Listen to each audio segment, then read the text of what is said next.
Olá, seja muito bem-vindo ao canal do pastor José Oliveira. Antes do vídeo começar, já deixe a sua curtida, para que o vídeo alcance ainda mais pessoas. Abra o seu coração e fique com essa mensagem de fé, e que Deus te abençoe.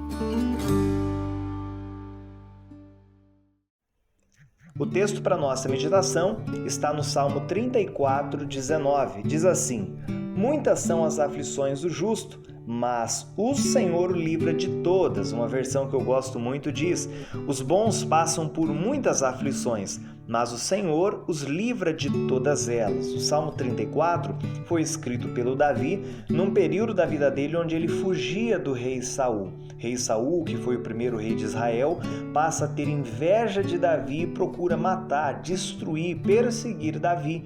E Davi estava se sentindo tão ameaçado, encurralado, que ele procura refúgio dentre os inimigos. Ele vai até os filisteus e ali ele começa a procurar refúgio, e o Salmo 34 foi escrito justamente nesse período. Você pode conferir a história no primeiro livro de Samuel, no capítulo 21, que foi a inspiração para o Salmo 34. E ali ele estava perante Aquis, ele se fez de louco para poder escapar, porque esse homem certamente colocaria as mãos em Davi. Bom, voltando para a nossa mensagem de hoje, a Bíblia está dizendo que os justos passam por muitas aflições e o Senhor livra de todas.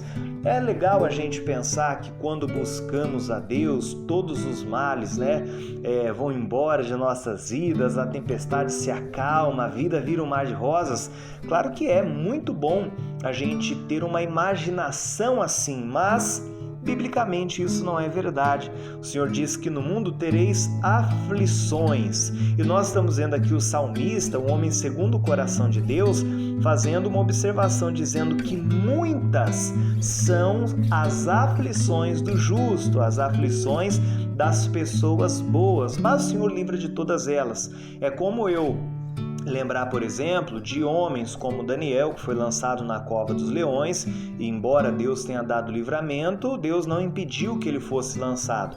Existem situações na nossa vida que devem acontecer para trazer uma maturidade e até mesmo retomarmos a confiança em Deus. Saber que o Senhor vai livrar você da aflição, vai livrar você da dificuldade, vai livrar. Nenhum mal você pode... Deus não vai fazer nenhum mal contra você, mas às vezes permitir faz parte do processo. Como um pai, quando está na educação da criança, do filho, ele fala: filho, não faz isso, até que o pai deixa acontecer para que o filho entenda realmente que o pai quer o bem dele. Então, a Bíblia diz para nós que muitas são as aflições do justo. Deus vai corrigir o filho que ama. Se nós sentimos que estamos sendo corrigidos por Deus, é justamente por conta do amor dele, da misericórdia dele e o cuidado dele com a gente. Então, muitas são as aflições do justo, porém o Senhor livra de todas. Só que eu acho interessante no Salmo 34, 19, é que se a gente ler 2 versos antes, nós vamos ver um segredo aqui que talvez mude o nosso comportamento diante da situação adversa. No versículo 17 diz assim: os justos clamam e o Senhor ouve e os livra de todas as suas angústias. Então, peraí, o justo recebe o livramento do Senhor? Recebe. A Bíblia diz que o Senhor o livra de todas. Porém, no verso 17 está dizendo: os justos clamam. Então, qual o segredo do justo para receber um livramento da aflição? É a oração, é o clamor. A Bíblia diz em Jeremias 33:3: clama a mim e responder-te-ei e anunciar-te-ei coisas grandes e firmes que não sabe. O Tiago, o irmão de Jesus, escreve: há alguém entre vós triste? Ore. Há alguém entre vós alegre? Cante louvores. Então você vê que mesmo a pessoa buscando a justiça, desejando e fazendo tudo que é certo, ela precisa clamar, precisa ter uma vida junto à vida do Senhor. Ela precisa criar esse diálogo, essa proximidade com Deus através do clamor. A pessoa recebe o livramento, mas ela precisa clamar, embora Deus sabe o que ela precisa. Mas eu acredito que o que Deus mais quer na vida do ser humano é que o ser humano tenha comunhão com o Criador, comunhão com o Pai. Eu encerro contando a história de um rei muito poderoso que Judá teve, chamado Ezequias.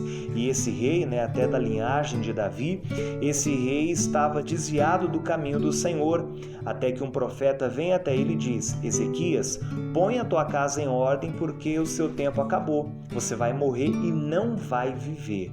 E esse profeta Isaías vira as costas e vai embora. Esse relato está lá em Isaías capítulo 38.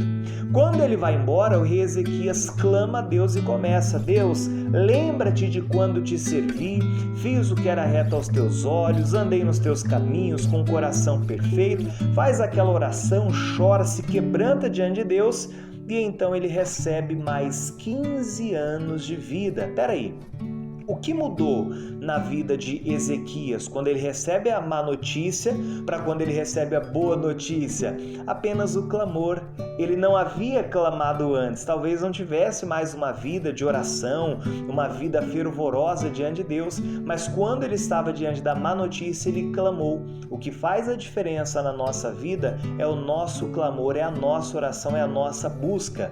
Tem uma frase, que eu conheço muito, esse pastor, inclusive é meu sogro, ele diz: aquele que ora tem bênçãos que outros não têm. A nossa vida é direcionada através do nosso clamor, da nossa oração.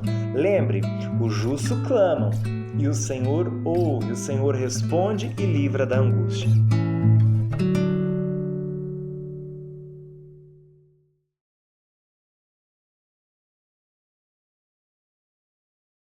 Essa foi a mensagem de hoje.